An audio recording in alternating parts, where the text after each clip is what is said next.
now, from the great state of Mississauga in Ontario, Canada, it's the Ted Wallachin Podcast. Brought to you by ETP Canada, providing estate administration with ease. ETP Canada. And Tom's Place, for the finest in men's fashion. Tom's Place will suit you. And now, here's Ted. Thank you, Becky, and welcome everybody, and thank you for taking the time to join us. Thanks also, by the way, this week to Jason Sitter out in Edmonton, Alberta, who sent me a very kind note, and you can do that as well if you care to go to the website. It's Ted Wallachin, WOLOSHYN, one word, .ca. You'll find all of our past episodes and an opportunity for you to share your thoughts and questions. And as I mentioned last week, I think that we're in the process of putting together some great promotion and contests and stuff for you to do as you visit there. Now, this week, my guest has, and this is quite amazing, has amassed an amazing, indeed, 150 plus awards for creative excellence in radio and advertising, including awards from the New York Radio Festival, the Canadian Association of Broadcasters, Billboard Magazine, and a handful of Clio Awards as well. In addition, he was production manager of Chum Radio in Toronto, executive director of Telemedia Radio Network, and he created programming for ABC Radio, NBC Radio, Rolling Stone Magazine, and was the creative director for John Kandy's radio series, Radio Kandy, which ran on 350 stations across the USA. In addition, he's worked with some of the great names in radio and television, and he's about to share them with us right now. Welcome, Doug Thompson. Thanks very much for taking the time, Doug. I appreciate it. It's a real honor to chat with you. There's so many questions I want to ask you, so let's get rolling here. Let's talk about, first of all, your beginnings. You born and raised in Kingston, Ontario, correct? First 10 years in Kingston. My dad was in the career army, so we really only moved around a couple of times. From when I was 10, we moved to Oakville, which is where I first heard Chum. And fell in love with radio there. Although, as a kid, I was listening to Jack Benny and all those great radio shows from the 50s. But I really didn't get involved in top 40 radio until I heard Chum. Yeah.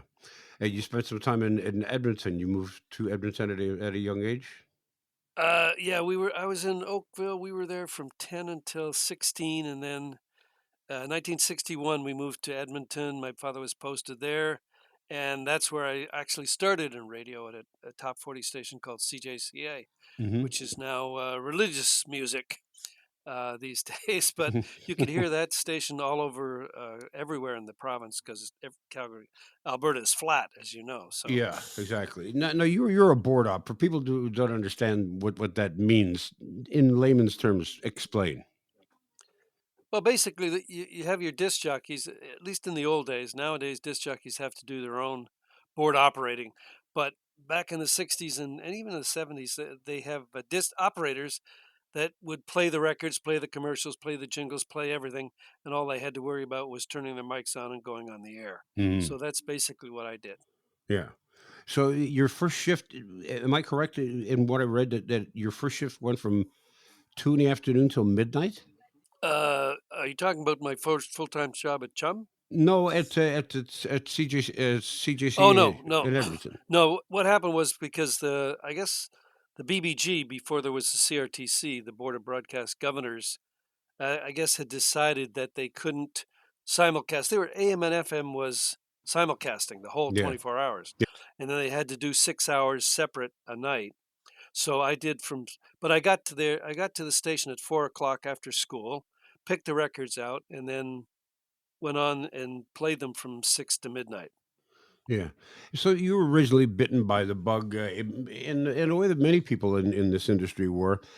Chum, which was the top 40 station at the time in Toronto, had a satellite station, the Chum satellite station, which they used to take down to the CNE, park it in front of the main gates, and then they would do all the shows during the course of the day, and everybody would gather around, and they'd be handing out swag and stuff. And I remember I used to go down and watch that as well. Was that the bug that bit you?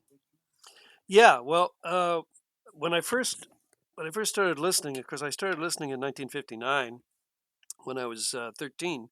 So whatever year they'd go to the CNE, my parents would go, and they'd say, "Go ahead and go, and we'll pick you up later." So they knew I would be at the trailer right there at the Prince's Gates, and I just stand there all day and watch them, and go across the way there and get a honeydew hot dog and Yeah. orange juice, and then just come back and stand there and watch. I did.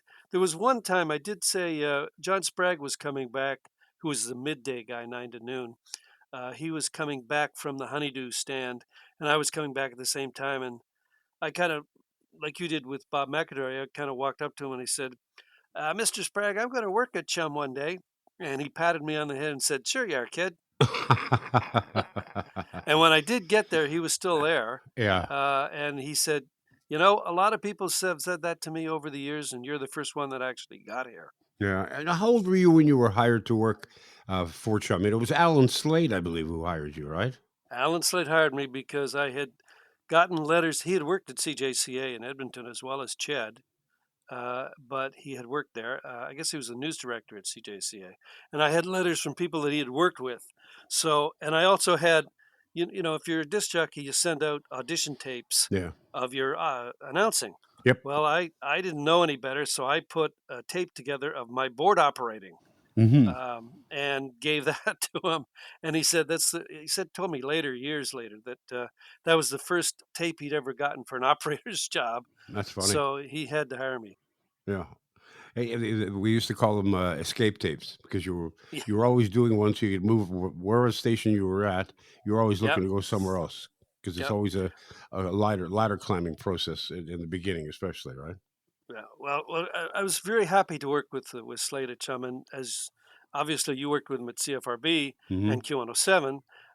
He was. I worked for him 3 or 4 different times at CFGM, then when he ran Global, and of course at CFRB. But he was the most amazing broadcaster I've ever met. He was quite a fascinating man, and for those people who are not familiar with who Alan Slade was, he along with um, uh, uh, one of the bit I was like, geez, I'm blanking out here, were the ones who started the Toronto Raptors in Toronto. Oh, that's right. Yeah, can't Yeah, remember which Bitoff it was either. it was one of them. It was a Yeah, there's bit a few of off. them. Yeah, yeah, Yeah. So let me talk to you. I'm just going to toss a number of names at you of people that you worked with over the years at Chum, some sure. of the bigger names. And Bob Lane was, you had described him in the past as being a mentor of yours. Yeah, he was the first. My shift was 6 to midnight. I worked with the last hour of Bob McAdory, then the 3 hours of Dave Johnson, and when he left, Brian Skinner, and then I did the 2 hours of Larry Solway's talk show, Speak Your Mind. So I was finished at midnight, and Bob was the guy that came on at midnight. Hmm. And but see, I wasn't really interested in being a board operator. That was just the job that was available. I really wanted to be in production. I really wanted to produce things because I produced my first promo at the age of 13 at my radio club in Edmonton in the high school. So I would go into the production studio at midnight and just kind of play around and teach myself how to do all that stuff. And then at 6 o'clock in the morning, I'd be finished, and Bob would just drop me off at my apartment on his way home. So that's why he became, and always gave me good advice. Jay Nelson was Jay Nelson was there by the time you had arrived, but he got there just shortly before you. Correctly? Correct? Yeah, he got there Yeah. in the no December of '63, Yeah. and I wasn't. I was still in Edmonton then. Yeah. The guy that I listened to, everybody was there at Chum when I got there that I'd listened to except Al Baliska. Yeah. It was now Jay Nelson. Everybody else was still there. Now, Jay Nelson was that a unique hire? Not the unique in the sense that it was an American coming to work in Toronto, because Chum had hired many people from the States, but this was a guy who was primarily known as a kids television performer on a television station in Buffalo, New York. Yeah, but he was also the morning man at KB Radio too. Right. So he was a radio TV guy. And the story is that that Sherry Waters, Alan Waters' daughter, used to watch Jay on the afternoons, and when Baliska left, they said, "Dad, you should hire this guy." And they talked to Slade about it, and they called Jay, and that's how it happened. And when he came over to Chum, he kept the moniker Jungle Jay Nelson, but only for a Uh, number of years, right? And now the most music with Jay Nelson. 7 7:35. Chum, good morning. No major accidents to report. Everything is moving fairly well. Originally, it Normal was build. at the beginning he was giving away like safari helmets, safari shirts, and he even gave away, which you can't do today. He even gave away like an elephant tusk. You can't do that today. No, no, I don't think so. Yeah. Tom Rivers was probably there are two types of, in my opinion, Doug. There are two types of disc jockeys. There are the technical guys, the guys who've got it down pat, who know who can move so seamlessly, so like a hot knife through butter, and Yeah. there are the creative guys. Tom Rivers was both. And now, from Toronto, more music with Tom Rivers. Headline requested from beautiful downtown Markham. The Guess Who is back in action. This is Albert Fleischer. I know his brother Corway. Surf, Suns, and Chevy. Tom Rivers could be like the best top 40 jock you ever heard, and at the same time, one of the most creative top 40 jocks of all time. Would you agree with that? Oh, absolutely. He was always doing. In fact, one time after Chum, he was fired 3 times and rehired 4. So that kind of tells you the kind of talent he had. That they kept bringing him back. But at one point, he was always creating shows. And when he was in Philadelphia, he created a show called The Stoned Ranger, which didn't get very much play because the Rather Corporation sued immediately, who owned the Lone Ranger rights. Yeah. And they said, you can't do that. So he stopped that. But after Chum the second time, I think, he was at KFRC in San Francisco. And he created a series, Star Wars kind of parody called Welcome to Omega Flats. And he called me up one time because I used to do voices with him and stuff. And he called me and said, I'm going to fly you into San Francisco. We're going to do voices. So I ended up doing this character called Krusty on this whole series of 65 episodes of Omega Flats. And basically, I just stole Edgar Buchanan's gig. Yeah, that's right, Zeta. That's what I want to do. So that was the character. Yeah. But he always had those shows. At Chum, he had them in his morning show, and at CFTR, he had them in his morning show. I think Yeah. the best one he ever did was the one at CFTR, which is The Unfriendly Giant, which I is a don't recall fabulous, that. fabulous show. That was a fabulous show. It was really funny. He just took off on he had the chicken and the rooster like the Friendly Giant had, but he would always somehow cook the chicken at the end of an episode. He had this disdain for management. You could sense him whenever he had an opportunity to take a shot at like J. Robert Wood, who was the program director at one point, subtly or not so subtly, he would do that. What was it this inherent dislike of management? He didn't like management at all. No. He hated rules. He hated rules. Okay. A couple of times, like Bob Wood at one point, the program director said to him, come on, Tom, you've really got to promote the Juno Awards coming up. So instead of promoting the Juno Awards, he created his own called the Junko Awards. And he used all inside people at Chum as kind of the whole thing. And there was another edict. I remember a memo specifically coming out saying, you can't eat in the jock booth anymore while you're on the air. It's just too distracting. So he ordered a 5-course meal on the air and ate it on the air. But because he was so good, they just let him get away with it. Yeah, and after a while, he just I guess they probably were thinking like, I mean, I got to get rid of this guy, but I can't get rid of this guy. Yep. Well, they Yeah. did get rid of him 3 times, and they brought him back 4. So that Yeah. should tell you. Yeah, that's very strange. And the one time that I think the time that he ended up going over to CFTR, Jimmy Waters was program director at that point, and he fired Tom on his birthday. Hmm. Of course, he didn't realize it was his birthday, but it was his birthday. So that was kind of a worst birthday ever, I imagine. Yeah. You left radio at one point briefly to start your own agency, right? A production company, yeah. With I'd met a writer at Chum called Bill McDonald, and Bill McDonald was the greatest radio writer I've ever met in my entire life. And I stopped writing at that point when I worked with Bill because I'd been writing since I was 13. But Bill was so good that I never bothered to write in the periods that we were together. And he ended up, he wrote a lot of Chum documentaries, The Evolution of Rock, the Beatles special that we did in 70, the Elvis Presley special. And in 78, he moved to LA. So to work for Chuck Bloor, who was a great commercial producer out there. Hmm. And so, yeah, we started our company called That Commercial Place, and we got a lot of agency work, national stuff, regional stuff, and it was Geets, of course, my friend Geets Romo and your friend built the studios. He's built every studio I've ever had, and he's a genius at building that stuff. Yeah, he is. Was the first documentary that you did back in '67 the Monkeys documentary with the Duffrums? Yeah, yeah, with Duff. Yeah, that was the first one I'd ever done in my life, and first one Duff had done either. He just went to New York, got some interviews, and with Mickey Dolenz. I think Mickey Dolenz was the only actual monkey he got, but he did go down and get the fans in the lobby and everything of the hotel, Hmm. and he brought it back, and we put an hour special together, and that was the first one.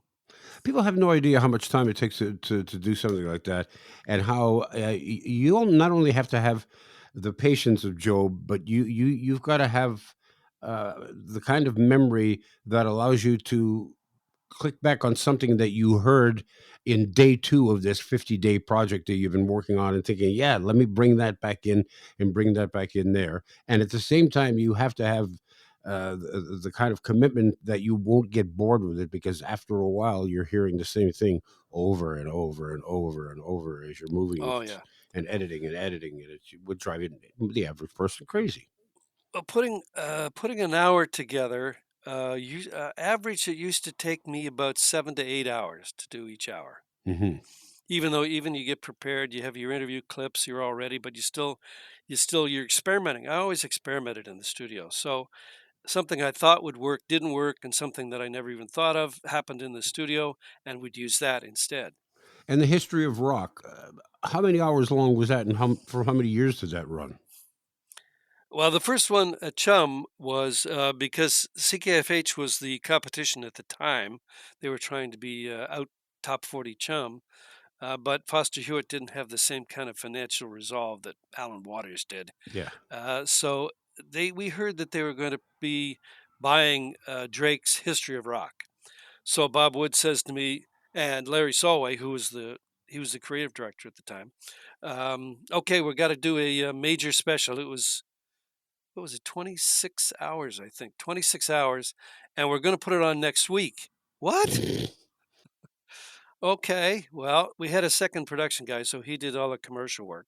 Larry wrote the script, and Larry Solway was a great talk show host, a great writer, but he did not like rock and roll. Yeah. So he was the guy that you could always hear his little disdains in the script there. But we got it done in the week, and it was 26 hours, and it ran twice. Wow. Was Larry Solway at one point not program director of Chum AM as well? He was when Alan Slate left to go to England. Alan Waters hired. The weird thing is, everybody that ever worked for this guy brought in an American program director. No one can remember his name. No one. So what happened was he was one of these guys that did it by format. He wanted it to one. They had little pegboard things. You play a song, you put a pegboard there. All of the Chum Jocks, every single one of them went up to Alan Waters, said, "Look, either he goes or we're all going." So that guy went. So at that point, Mr. Waters created the committee. Mm, Never create a committee at radio. no.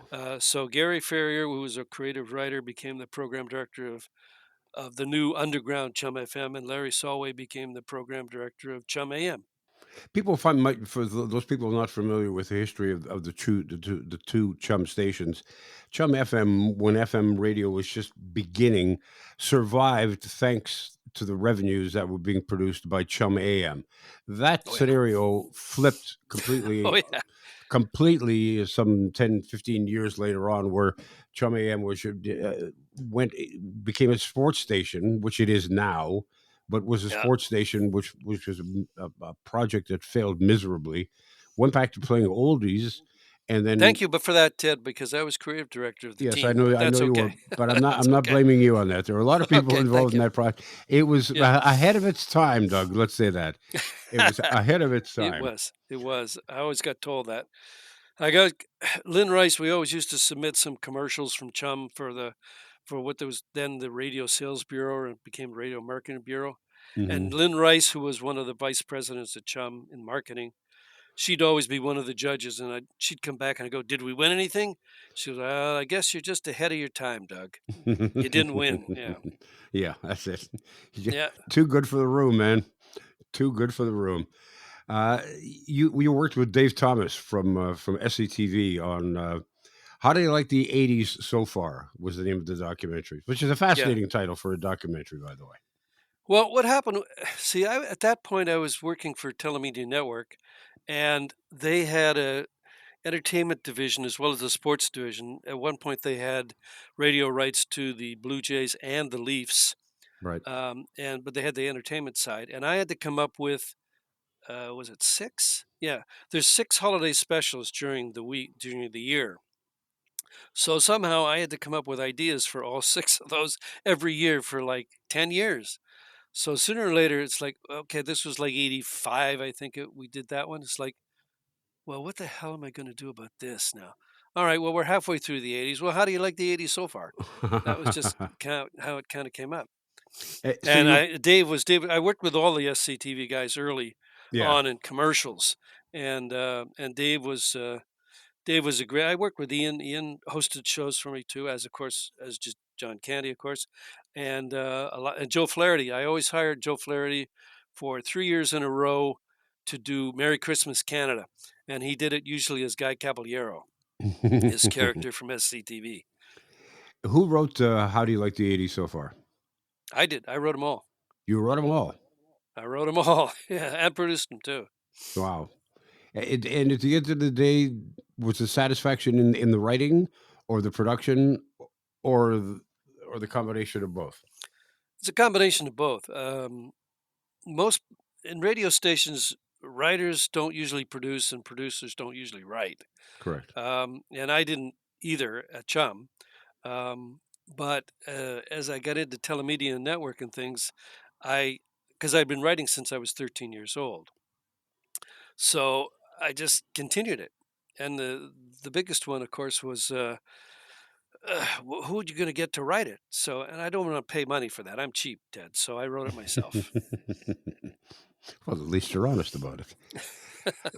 C- When did you and could you foresee the demise of AM top 40 radio as FM began its ascent? And what were your thoughts at No. the time? Well, when Chum FM switched from classical to underground radio or Yeah. progressive rock or whatever they wanted to call it, it was absolutely freeing because with 1050 Chum you had sales guys and you had clients who wanted their commercials specifically done this way, and it was a sign of formula. On Chum FM, when it switched to that, we could do anything we wanted, basically get away Right. with it because we had clients like head shops or record companies, and so I could put music that would play in the background. I could put it backwards. Hmm. I could put weird voices in and things like that. And I was inspired by this guy in LA, Chuck Bloor, who was doing that kind of commercial work nationally in the US. And so we got away with everything, but no, we never ever thought that AM would get usurped by FM. Yeah. And was there ever any hope that AM would become FM in terms of what was being played on, like that Chum AM could just pick up and walk across the hallway and dump its music onto the FM band? Well, I know that Chum did try for a while. There was a time when, AM was very famous for top 40 anyway, with jingles and Yeah. all of those kind of things. And Bob Wood took them all off and kind of made it more like an FM. You didn't talk over the intro of the music. You just introduced it and played the song. He tried it that way for a while, and that just didn't work. So, I mean, FM, it was a progression. The music sounds much better because excuse me, it's stereo. But that's it. That's the evolution of radio, really. It would seem to me that the creativity that was involved, just as I mentioned earlier, Doug, the really good jocks were the ones who had the formatics down and had the voice and could sail right through the show. And the really good ones are the ones who combine that with creativity at the same time. It seems to me that FM would have been a natural place to take those guys, those Tom Rivers kind of guys, with that same music and the popularity that it had, and place them on FM where sound meant so much more. Well, if you look at Chum, I don't know about some of the other stations, but if you look at Chum, they did do that with a lot of Yeah, guys, including Roger Ashby, of course. right. But there were guys like John Rhodey that was on FM for a while. Now he Hmm. was on Q107 too, as well with you. Yeah. There was John Major was on Chum FM for a while. Gord James was AM first, then FM. Greg Lee was AM first, then FM. So they did do that. And of course, Roger Ashby is the greatest example. He was hugely successful on FM. Hmm. But they never took the same kind of format over. Yeah, And I yeah, guess yeah. with the jingles and everything's so tight, it was FM was always a lot looser. You know. Well, in the beginning, it was very loose. I remember the story. David Marsden, who's a legend in broadcasting and is in the Rock and Roll Hall of Fame, um, told me one time that he always played whatever he wanted to play, and he still does today Hmm. on his radio stations, nythespirit.com. But thank you. He paid me money to say that. Um, No, we didn't. I know him. no, he didn't. No. But what happened was one day he was in the halls of Chum FM, and Duff Roman, who was program director, who had taken over from Bob Lane, came down and said, "Here's your playlist." And David Marsden goes, "What's a playlist?" "That's what you're going to play tonight." "But I always play what I want to." "No, this is we're formatting it now." I said, "Well, okay, well, I guess that's my 2 week notice." And he did, and eventually went off and started CFNY. Yeah, and which took a lot of balls Yeah, to yeah. imagine, walking away from the number one progressive FM station in the city to start something on your own, knowing, of course, too, that you're up against a behemoth like Chum with a lot of money. Well, I mean, Marsden, if you have you had Marsden on your show on On the my radio podcast? show, I haven't on the podcast yet, but I will. Okay, yeah. I mean, as you know, David was Dave Mickey, this fastest talking disc jockey in Yeah, Canada in '63, and he morphed into David Marsden, the legend that he became in that side. And he's been an amazing guy. I have the greatest respect for David. He's phenomenal. yeah. I loved working with him and working for him simultaneously at CFNY, because he would say, I would come up with an idea and say, "What do you think about this?" He said, "Go ahead." Yeah, And when somebody says that to you in radio, you're thinking, "Okay, where's now? I'm waiting for the big butt to drop here." But if it doesn't work, there was never any but. It was like, "Go ahead," yeah. and so you could Alan, literally do whatever you wanted. I don't know what whether he was like once he was the big boss at Standard, but Alan Slate was like that at Chum, too. They if somebody was going to be doing something like they'd heard, they wanted to prove CKEY was really hurting them in '63. That's when Dave Marsden as Dave Mickey was on there, Duff Roman was on there, and they were really coming on strong. So Slate had the idea to tell listeners that Chum was going to go big bands, the sweet sound, that kind of thing. And he had jingles cut. He went all the way on this, and he started playing. And Jack Kent Cook, who owned CKEY, heard that and switched CKEY immediately. And of course, Chum never changed. So they got rid of a competitor that way. Wow. Yeah, Alan was, and Gary was as well. And I probably noticed it more after the Slates sold and I left CFRB, and then Astral took over, and then Bell Media took over. Because with the Slates, you could say to them, you could say, "Well, what about this idea?" And if they liked it, they liked it, and they said, "Okay, go." With Yep. Bell Media, you had to wait until they convened a board of directors meeting somewhere in Montreal, and they get back to you in a month. Yeah. Yeah. Well, it ended up your operator became the program director, right? That's right. That's right. He Yeah. was. That's right. Well, he Michael was Dixon. my and he was my producer when I took over for. And this is not about me, but when I took over for Wally Crowder, Wally never really had a producer. He had an operator, because back then Wally was still RB was mostly music. They were just Yep. transitioning from music into talk. So when Mike Ben Dixon came on board, he came on board. He was still in college. He was in his last year of college at Humber College, and he came on board as an intern. And then eventually, convinced him. I said, "Listen, you should hire this guy." No, he's too young. He's too young. He doesn't have any experience. So I said, "Well, don't be stupid. Just hire the guy. He's brilliant. Hire him." And they finally did. And then he went to Montreal, and then he came back, and then he started running everything here. And then Bell Media took over and got rid of anybody who was making over $38,000 a year. I think is I think is the Wow. limit now. Uh, I don't know. I can't talk enough about it, how much I respected Alan Slate, but he was a man of few words. And the interesting thing about it was, for us, for me anyway, he hired me at CFGM once he bought that radio station up in Richmond Hill. And then when he was running global, he called me at that commercial place, Bill and I, and said, "Come on up, I want to talk to you guys." So we went up to Barbara Green Road where Global was, Hmm. and Slate said, "Yeah, I don't like the radio commercials that the global production department here, promotion department is doing. You're going to be doing all the commercials for the next year. Okay, so come with me." We literally hadn't sat down at his office for like a minute, and he said, "Come with me." And he's a very, as you well know, a man of few words and even fewer emotions if he needs something done. Hmm. So he took us downstairs to the first floor into the promotion department and said, "This is Doug, this is Bill. They're going to do the commercials for the next year. You guys work it out." And Slate left.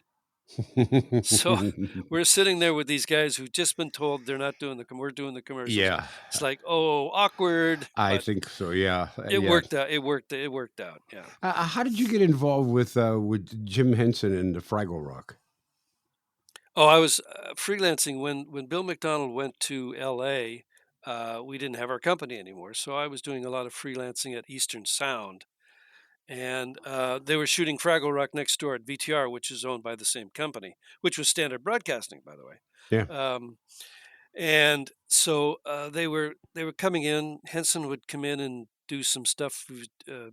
Also, oh God, my brain.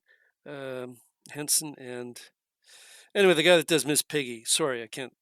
His name escapes me at the I know who moment. you're talking about, and I'm getting the same cramp. Yeah, I'll think of it in a second once we're off the air. But anyway, he would come in and do some Air Canada thing as Miss Piggy, and then we started. He did this movie called The Dark Crystal. Both him and Henson and oh shit, I almost had it there. Anyway, so what happened was they'd created these characters in the movie The Dark Crystal called Fraggles. No, so they were Skeksis. They were Skeksis, and they were like these evil birds, kind of like huge, kind of turkey vulture kind of things. But he created their own language for them, and he found in the test screenings that the mothers that brought their kids to see it would have to be telling the kids what they were saying because it was on screen, right? The actual dialogue that the Skeksis were saying was at the bottom of the screen. It's like a foreign film. So they realized that they couldn't do that. So he used to fly the actors over from England to record at Eastern Sound English dialogue to get rid of that stuff, and they'd fly them right back again. So I recorded all that, and we got to know each other. And then when he was doing the Fantastic Miss Piggy special out at CFTO in Agincourt, he hired Eastern Sound to do it, and I became the kind of the sound effects. Whatever they call that, post-production sound effects producer for that show. It And was what great was he? working with him. Yeah, I was going to ask. Well, everything I've ever read about him was positive. Like Oh everybody yeah, seemed to do it. He was extremely creative, obviously, and easy to work with. he was. He overworked himself though. The problem was, like, yeah, we worked on that special for 2 weeks at Eastern, and we'd start at 9, end at noon, start at 2, end at 5. But between that, I know he had a breakfast meeting before we got into the studio with somebody on Fraggle or Muppets or whatever. And then at noon he would do the same thing. He would eat lunch but have a meeting with somebody else.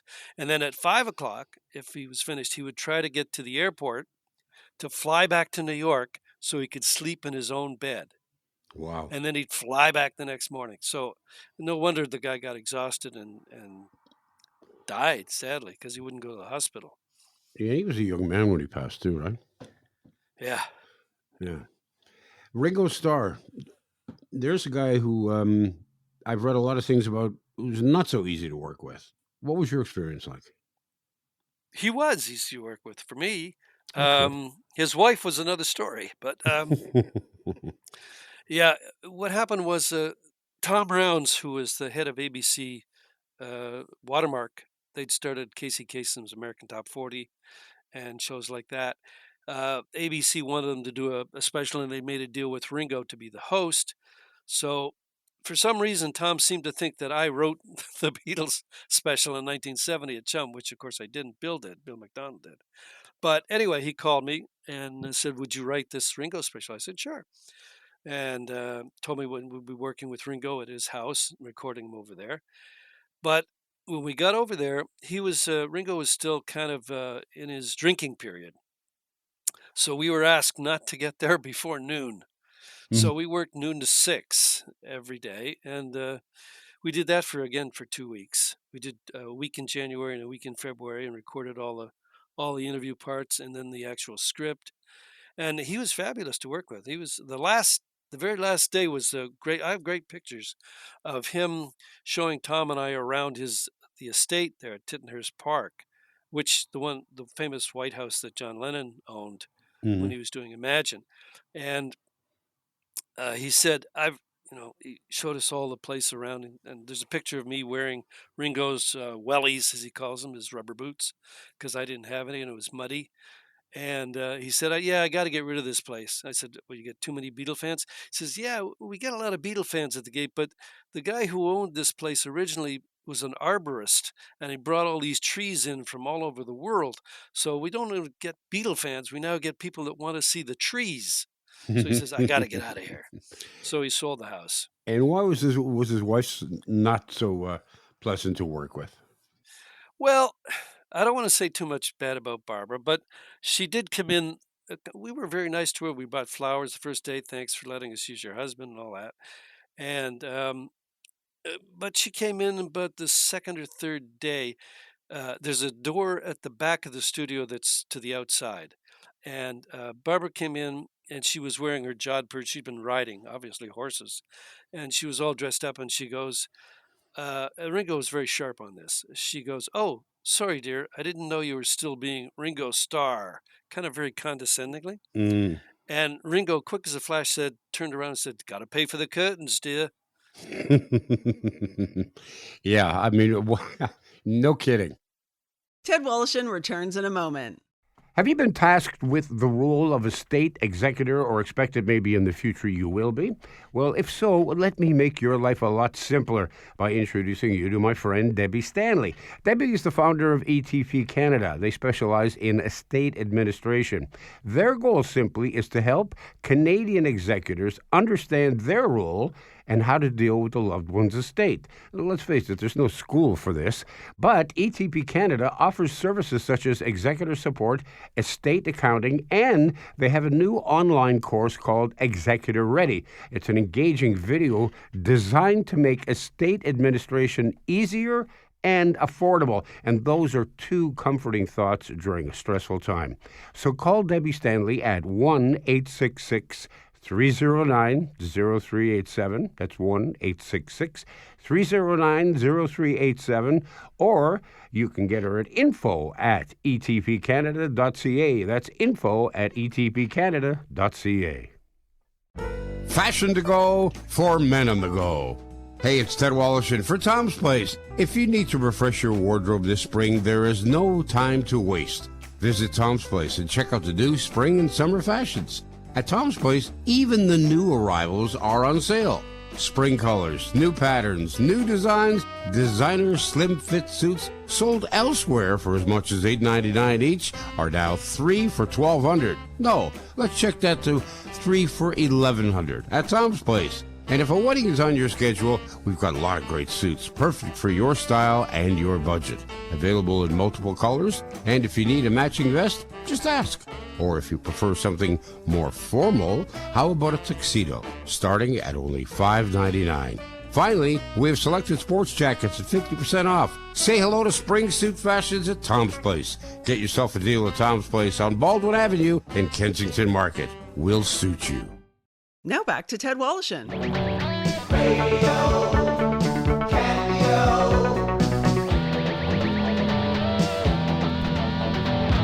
All right, Mr. Scott, let's turn on Radio Kandy. By the way, Scotty, what are you beaming about today? Oh, well, it's just a happy week for me, sir. A happy week?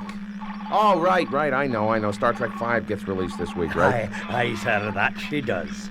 Now, by the way, Scotty, I saw one of the previews, and boy, you really slammed your head into that beam, didn't you? Well, yes, I did, sir. It's really quite embarrassing, you know. But, you know, the Enterprise, it has some low beams. I wasn't watching where I was going. Fortunately, I don't have that problem here at Radio Kandy. The ceilings are very high, and I'll never have to worry about hitting my head. Oh, that's very true, Scotty. Oh, by the way, I left the first record we need downstairs. Could you run down and get it for me, please? Sure, sir, no problem Thank at all. you. And watch out for that first step. It's kind of loose. Oh, that's no problem. Ah! Scotty, are you all right? Well, sir, I have been better. Thanks for asking. At least on Star Trek V, I got stunt pay. Oh, Scotty, look, could you crawl back up here? We need to turn the transmitter on. Oh, sir.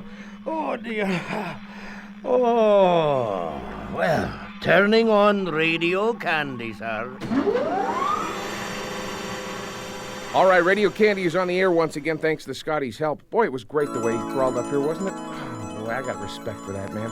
Hi, how you doing? I'm John Kandy, and thank you for joining us today. We've got another exciting show, lots of great features and a few laughs, and as always, a plethora of great music from people like Steve Winwood, Tears for Fears, Rod Stewart, Starship, and a Mac called Fleetwood. Now we come to my favorite part of this interview, as we talk about John Kandy. My favorite man, yeah. Yeah. I was fortunate to have known John, not nearly as closely as associated as you were, but just one special individual who, man, I mean, he would give of himself. I've never seen a guy with that kind of popularity who has that kind of time for the average person. I mean, I recall having lunch with John one time.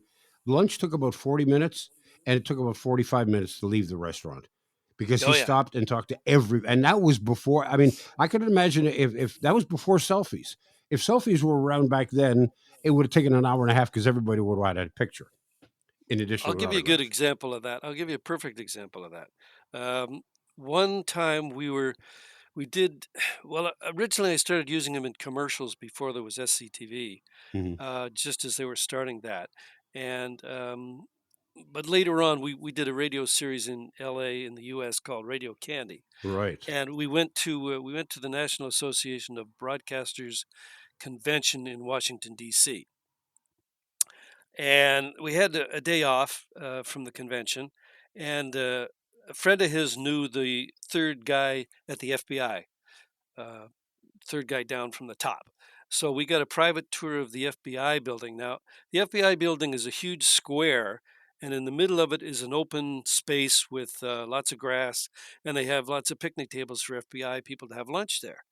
And this was in September, so it was still nice. It was still warm. So we told our driver to come back in like an hour, and we were finished in like 45 minutes, so we had time to kill. So we're standing down at the portico waiting for the driver to come back in the middle of that open space, and people are starting to come out for lunch, FBI people. And so they see John and say, "Oh, can I get your autograph?"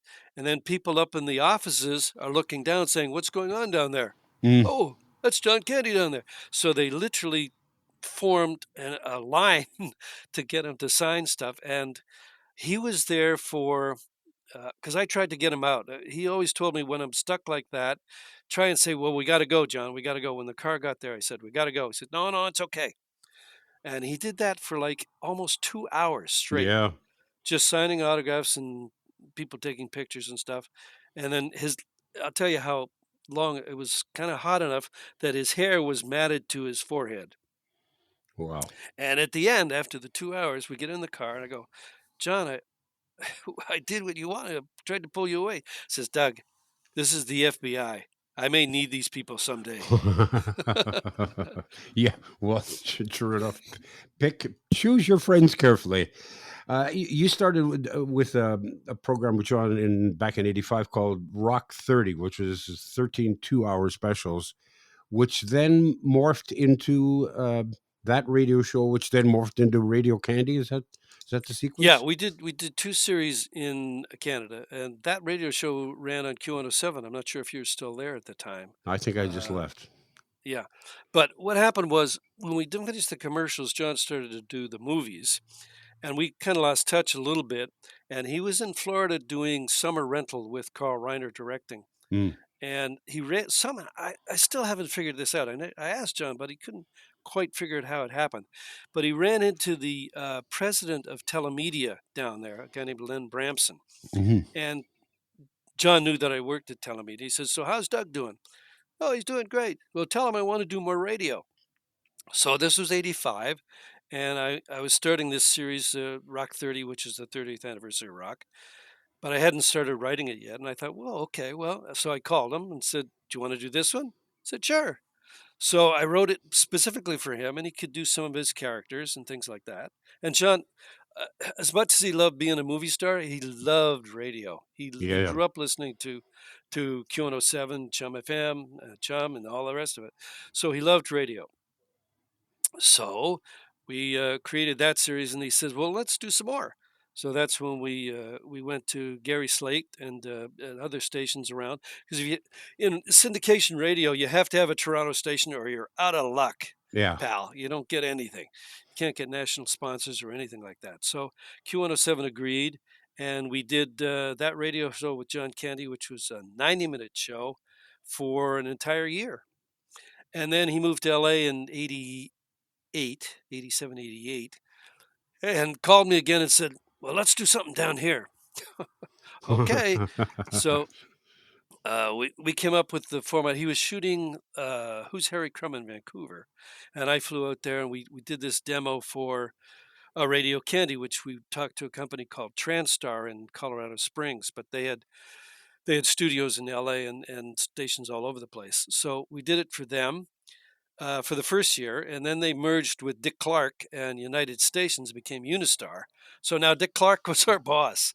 Mm. So we did the show for 2 years, and the only reason we stopped was because, like when he was shooting Uncle Buck, I'd have to fly to Chicago to record his voice tracks and then bring him back to LA and put it together. But at that point, he took a movie in Italy that Eugene Levy was going to direct called Once Upon a Crime. Hmm. And there was no way, and we didn't have ISDN lines and things that you could just record wherever you were Right. back then.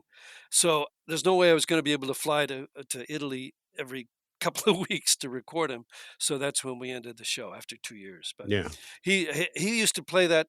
People used to tell me his driver Frankie, who was his longtime driver. John was very loyal to people. He kept people in all of his movies that he liked working with, and of course, he liked Canadians surrounding him too. We had a few Canadians in our office, but he always would play Radio Candy in the radio and says, "I got so sick of that damn Radio Candy." I often wonder. I had an experience very, very briefly when I worked at CFNY. You want to talk about David Marsden and how willing he was to do things. John had left SCTV at one point for one Yeah, year and started a show called Big City Comedy, I believe, which was I produced believe by that the was that Osmond. was the Osmonds. Oh yeah, he told me about the uh, Osmonds out having at to no alcohol and all that stuff in Yeah, Utah. out at CFTO and Agent Court, CTV's the home of CTV, and so I had a show on a Saturday afternoon on CFNY, and I invited John to come out. I said, "You want to come out and bring the cast of the show and come on out." So we'll spend like 3-4 hours and bring whatever music you want. So I pitched the idea to Mars, and Mars said, "Yeah, go ahead, no problem, no problem." So Well, John you get a shows good. up with Tim Kazurinsky, who was one of the members of the cast who went on to Saturday Night Live, and a couple other people. I think there was 5 or 6 of us jammed into the studio in this old house, which is where the radio station was located. And Wow. in walks John with the crew and a cooler full of a couple of cases of beer and Oh yeah. and a bag of oregano. Yeah. Yeah. And for Yeah. 4 hours we sat there drinking, smoking, and playing every song humanly possible. And I thought about it afterwards. I thought, God, Candy would have been a great top 40 jock. He loved radio. He did love radio, and he got to play a disc jockey in Little Shop of Horrors. Yeah. That weird Wilkinson was the character's name. Yeah. There's another great story. He was there he was in London for 2 weeks. He only had 1 day shooting to do that weird Wilkinson sketch in Little Shop of Horrors.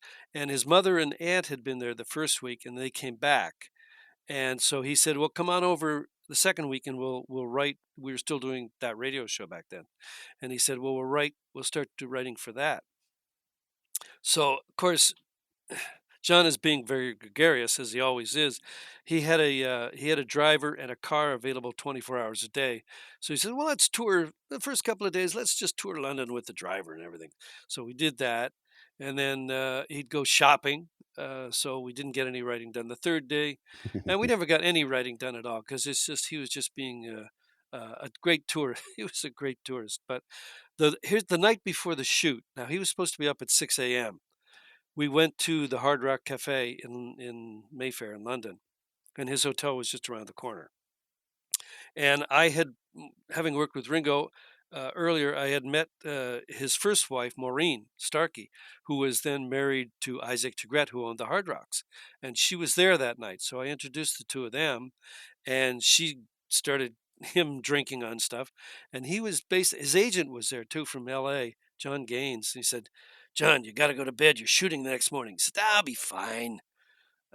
And so about midnight, John Gaines gave up and said, "Doug, he's got to get to bed. You better make sure he gets to bed." I said, "I'll do my best." You can't ever tell John when he has to go to bed. Anyway, we left there, I guess, about 2 o'clock in the morning. And he went back to the hotel and he had to get up for 6 again. So that was like 4 hours sleep. He did it, and he was brilliant in the movie. I don't know if you've seen The Little Shop of Horrors, but Yeah, yeah, he is brilliant in that. Of course, he's just playing a disc jockey who's weird, so he could easily do that. yeah. No sleep at all. You ever think of what he could have accomplished had he not left us at such a young age? He was in his 40s, and he had shown some abilities to do a dramatic film as well in the Oliver That's where Stone he film, wanted right? to. That's kind of where he wanted to go. He was the most nervous I'd ever seen him, even though I wasn't working with him anymore. But we'd still talked and stuff. But the most nervous I'd ever seen him was doing the JFK part, Hmm. because that was a really serious role for a serious director, Oliver Stone. And but if you look at a lot of his movies, like Uncle Buck is really that's a comedy all the way. But Planes, Trains, and Automobiles, he's pretty damn serious on a lot Yeah, of there's that some pretty heavy stuff. moments in that film. Yeah, and also with oh God, was it Only the Lonely? I think it's Only the Lonely. Yeah, where he plays a Chicago cop. That's a pretty serious role too. That there's a little bit of comedy, but it's more serious. So he was going in that direction, but John Hughes and him had became this team that were really just they'd done a ton of movies together, and they were going to keep going. And unfortunately, John Candy died, and then a couple of years after that, John Hughes died. Yeah, So, yeah, who knows what they could have done? My God, yeah. Do you miss the day to day challenges of radio at all? no, no. Short answer, no. I hated salesmen coming in. Doug, this commercial's on the air in 5 minutes. You got to record it, please. Yeah, No, don't miss those days at all. No. yeah, I still get to do stuff. I do the imaging for Raji Ashby's oldie show, which is syndicated by Orbit Media, and I still do stuff. I actually, weirdly, I've just a guy hired me 6 months ago to write a play about radio. He had a kind of premise that, of course, we changed a bit, but so I've just finished writing that. So we're going to see where that's going to go, whether it's going to be a play or a movie or who knows yet. But again, I like to stretch myself and try to. I'd never written a play before in my life, so and you interested in doing more television? yeah, I love I love doing television. That's the weird thing. I I've always been able to. For some reason, people open doors for me that I've always wanted to go through, but never knew how to do it. I was at a party one time, and this guy Ken Murphy, who was the president and CEO of a hi-fi channel. He had a bunch of channels. He had 4 channels, but one of them was the hi-fi channel. And we were talking about he was a radio head and a music head too. He loves Canadian music and loves radio. Said, "What do you do?" So I told him I did radio shows. Said, "Do you think they could any of those could translate to to television?" I said, "Oh, I don't know. I'd like to. Sure, why not?" It's like the actors. Can you ride a horse? Oh hell yeah! I've been riding for 50 years. I've never rode a horse in his life. Yeah. And so we did, and he gave me a shot, and I worked with their people there, and we did 28 episodes of Hi-Fi Salutes where I interviewed celebrities and pioneers and things that were in the business. I didn't get to you, Ted. If I'd have done a third year, we would have got to you. But I did David Marsden and Red Robinson out in Vancouver, and the Stampeders and Richie York, who was a famous writer here in Yeah, I Canada. do, Richie. Ian Thomas, of course, and a bunch of other bands like that. So we did that, and then we did an hour an hour TV special called, oh God, what was that one called? Preston, Canada. And that was about the early days of Canadian record companies. And that was a lot of fun to do. Do you listen to radio much? Yeah, I do. Yeah. I still do. Yeah, Well, what do you think? in the car a lot mainly, but sometimes I'll put it on the internet because you can get it on the internet now. Yeah. But then I can listen to stations all over the world, which we couldn't do back then unless you had a DX or you could tune in Australia or something, you know? Do you when you listen to radio, Toronto radio, and you think of the great talent that's appeared on the various parts of the dial, and then you listen to some of the people who are on the radio today in Toronto, do you think to yourself, you know what, you never would have cut it back in the '60s or the '70s? Because it was just the competition was either so much stiffer or it's just the level of acceptance was much higher.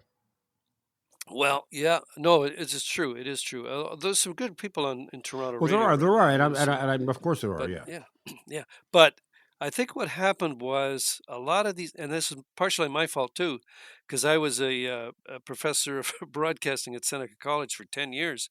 And what happens is that we didn't have those kind of things back then. There was Ryerson, I guess, which you can't call Ryerson now or whatever it's called, Metro, but it was called Ryerson back then. And that's where people went for RTA courses, radio, television, arts, and that's all there was. And now there's the community colleges all over everywhere that are churning out these guys that are being taught by people that had a stylized idea of what radio should be, and they're coming out of there and they're not really experimenting. The the thing that's different in radio, as you well know, Ted, from starting when you did, that the characters have been kind of pushed out of radio. Yeah. The really crazy character people that came up, and those were the best people of all time. The greatest character I ever knew was a guy named Hal Weaver. Now, Hal Weaver had worked at CJCA when I was there in '64, and he eventually ended up a chum later on. But Hal was one of these guys that was just, you'd never know what he would say, what he would do. And he was always entertaining to listen to. And that's the thing, it's predictable. And that's the same with formats. Like, I don't want to pick on any particular format, but you've got the Virgin formats that are all across the country, like McDonald's. You've got all kinds of different formats now that are they're identical. You go to Saskatoon, you can hear the same thing that you hear in Toronto or Vancouver, and there's no character to it now. Well, and the thing is that you could be listening to a radio station in Edmonton and not have any idea that the guy who's talking to you is sitting in a studio in Vancouver or in Toronto or in Halifax for that matter. And it Exactly. kills the connection. Yeah, I had one student who was really, really good, and she's currently in Toronto radio right now. And she was so good, they hired her. Seneca had a deal with the CHFI. No, sorry, with KISS, which was owned by Rogers too, where they would take 3 students and put them on the air live for 13 weeks in the middle of the night, and they'd get great live experience in a Metro Toronto station. Well, they hired this girl, and she's still there on the air now. But at one point, she was doing voice tracks for Edmonton and Vancouver, and I think there was another station in there somewhere. And it's like, how do you know what those markets are like? You don't live there. You Well, got to read up on all this stuff, people's sense of humor is not necessarily the same in Halifax as it No. is in Nanaimo, BC. Oh, definitely not. So Yeah. how do you it's like the old expression, read the room. Well, how can you Yeah. read the room when there's 15 different rooms spread across the country? Yeah. I think it has to go back. The corporations are getting so big they can't get too much bigger. And I think we got to go back to more mom and pop radio stations where there's one owner and you know where the owner is and you Yeah, know the owner and the owner's in the building and you can actually go and do something. And there aren't very many of those left anymore. There's a because few. it worries me because I look at a generation like my kids, for example. Radio to them is non-existent. They don't listen to the radio. Occasionally, my daughter will listen to Sirius because she likes country, and that's the only place where she can get the kind of country that she wants to listen to. But other than that, it's music that they've downloaded and they're listening to it, and you know, um, whenever they want, whatever they want. Well, but remember Radios, when we were growing up, though, Ted, when we came into radio and the first time, that's really all there was. yeah, There wasn't Spotify, there wasn't the internet, there wasn't MTV, much music, there wasn't any of that stuff. It was just you found your music from radio, and that was where you got entertained. yeah. So if you take away the local element, if you start putting announcers in, dropping them into various cities without any connection to the community, it takes away one of the main reasons why people would continue to listen to radio, which is that local feel. That somebody can empathize with you over the fact that the Leafs had a great comeback the other night after almost collapsing. That the weather is going to be unbelievably warm this weekend or bad this weekend. What's going on politically? Your mayor just quit. All those kinds of things that connect you with your audience are all eliminated off the table because you can't do that because you're talking to six different cities. Yeah, well, personally, I blame Clear Channel, which is now iHeartRadio, because when they were starting out as Clear Channel, they were just when Clinton deregulated American radio, you could buy any number of radio stations. Yeah, Before you had limit, like you do have limits in Canada right now, but they're trying to expand those. Clear Channel started to buy stations, and in some cities, they actually bought every radio station in the market, wow. fired half the staff, and the other staff did all the other radio stations' work as well. So that was the start of it, and Canada eventually caught up to that, Yeah. and and did the same kind of thing. So you know what that reminds me of, Doug. That reminds me of an old joke about television in Russia. When you turn on channel one, there's two channels. You can turn on channel one, and if you go to channel two, it says go back to channel one. Yeah, yeah.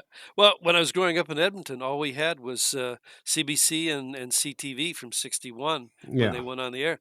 We didn't get American channels. There was no cable or anything like that. So that's all we could watch: CBC and CTV.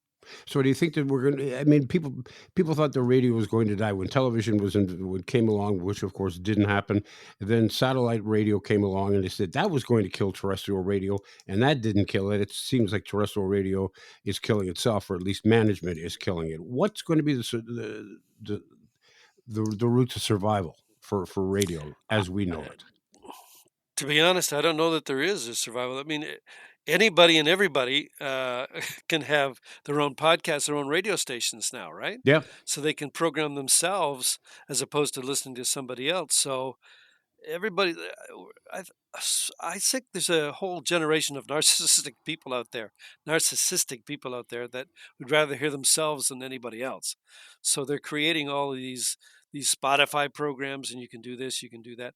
I don't know that AM radio can be saved. It is great for news and talk and sports and all the rest of that. Music, it's not so great anymore because of the quality of it that you can get on FM and even in your computer and all the rest of it. So I don't know that this may actually be maybe not in our lifetime, but this may be the end of certainly AM radio. Cars are not going to have AM radios anymore. So I mean, what yeah, the hell? yeah, That's crazy. exactly. I know it is nuts.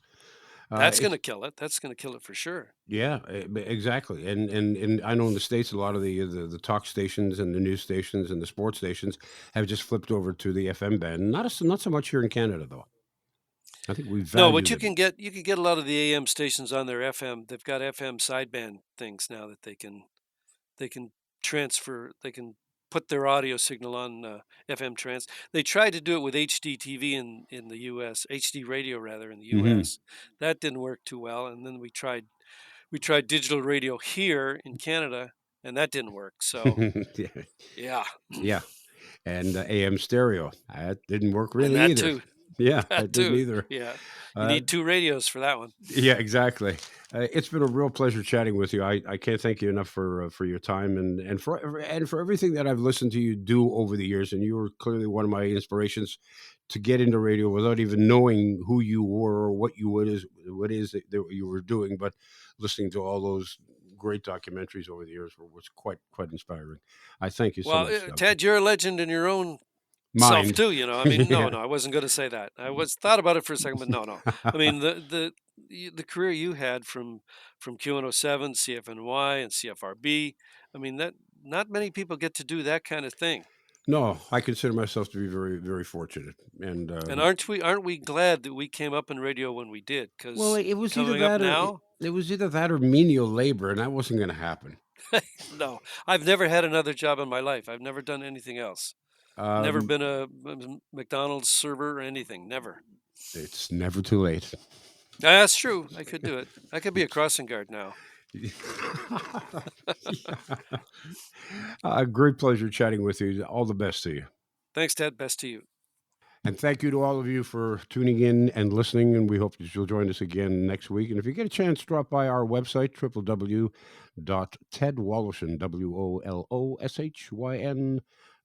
www.tedwoloshin.ca. And there you will find a listing of all of our previous episodes. You can listen back to all of them. You can sign up and share your comments and thoughts with us. We would appreciate that. Also appreciate going online and check out the organ and tissue donation opportunities. You could change or even save a life.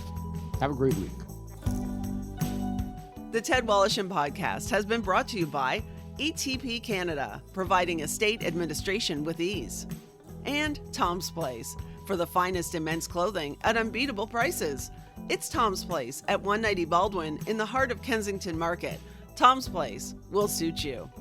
The Ted Wallachin Podcast is produced by Becky Coles. That's me. Technical production by Paul Gatt. Music by Bike Thieves. To talk to Ted and for more information on his podcast and our sponsors, go to www.tedwallachin.ca.